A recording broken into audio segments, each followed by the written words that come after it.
resistencia. Entonces, la pendiente, ¿qué representa? ¿Qué es la resistencia?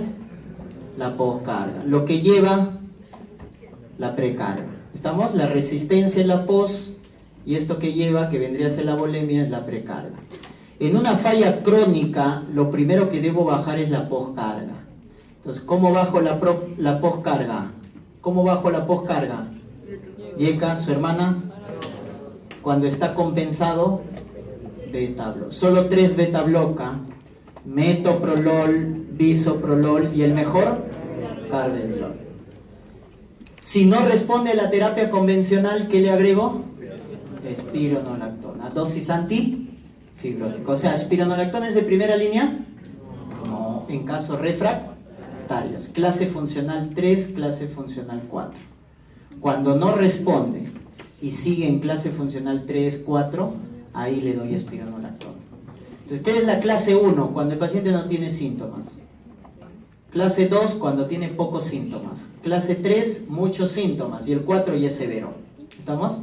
Entonces, el 3 y el 4 es el descompensado. El 1, 2 es el compensado, para resumirlo. Entonces, un paciente refractario, descompensado, espironolactona. ¿Estamos? O ARA2. ¿Se acuerdan? Muy bien. Ahora hay que bajarle la precarga. Entonces, le bajamos la precarga. ¿Y con qué bajamos la precarga? Diurético. Si es leve, moderado, tiazida. Si es severo, furosemida. Ese es el tratamiento. Entonces, primero la poscarga, luego la precarga. Estamos viendo tratamiento de la falla crónica.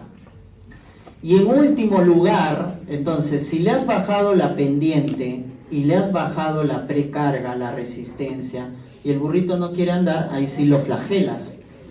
Entonces le damos, recién ahí aumentamos la contractibilidad con digoxina o su hermana, que se da por vía endovenosa. La digoxina es por vía oral, 25 miligramos por día.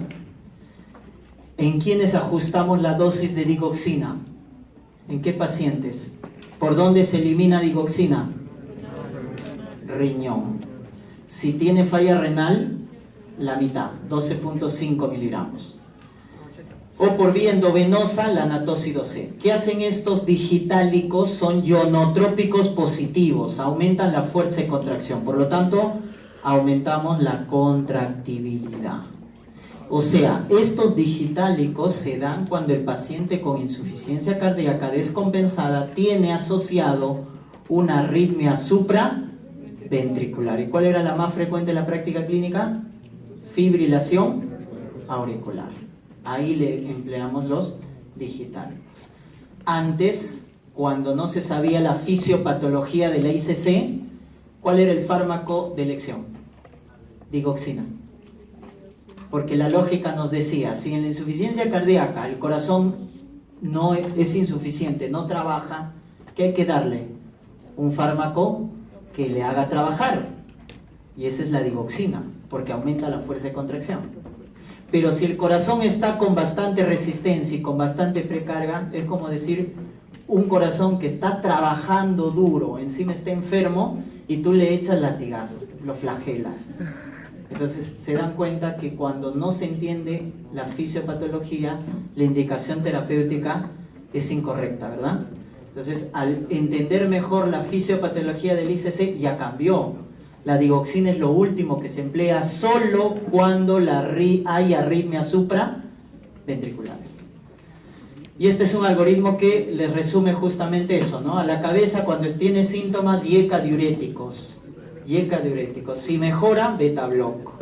Si persisten los síntomas, ¿qué le agrego? Si persisten los síntomas, ARA2 o espironolactona. Ya está.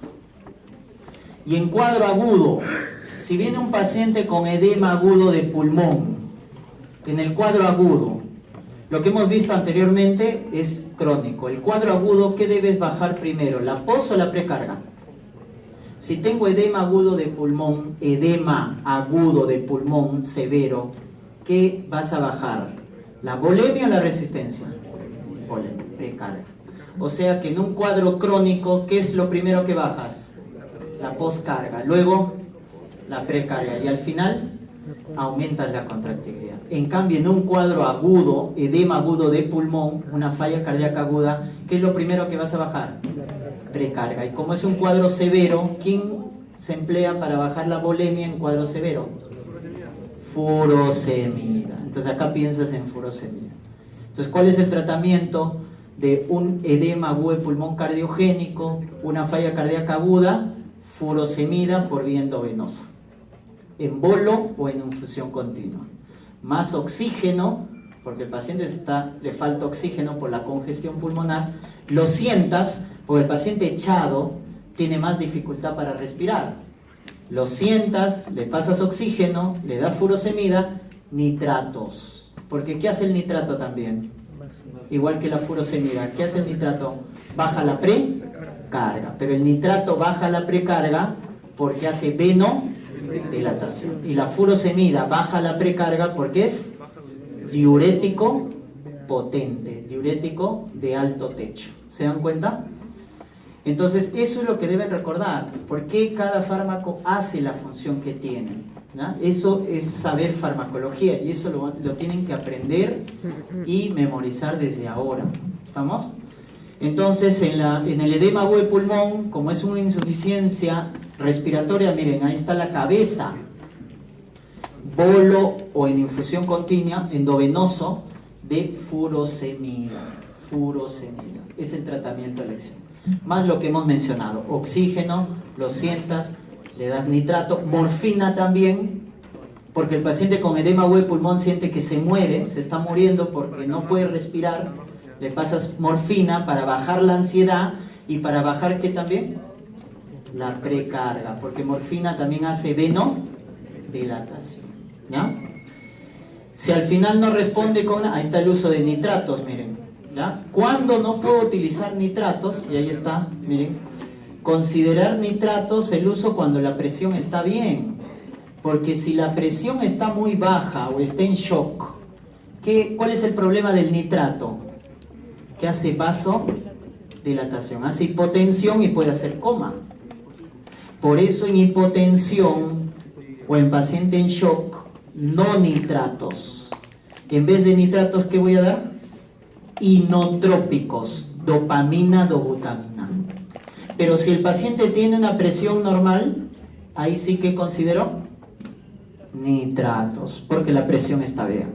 ¿Se dan cuenta? Entonces hay que recordar eso. Muy bien, y esto es el resumen de lo que hemos visto, ¿no? Ese es del Goodman, que siempre acuérdense cambios del estilo de vida y luego los fármacos, ¿no? Listo, chicos, ahí nos vamos a ver.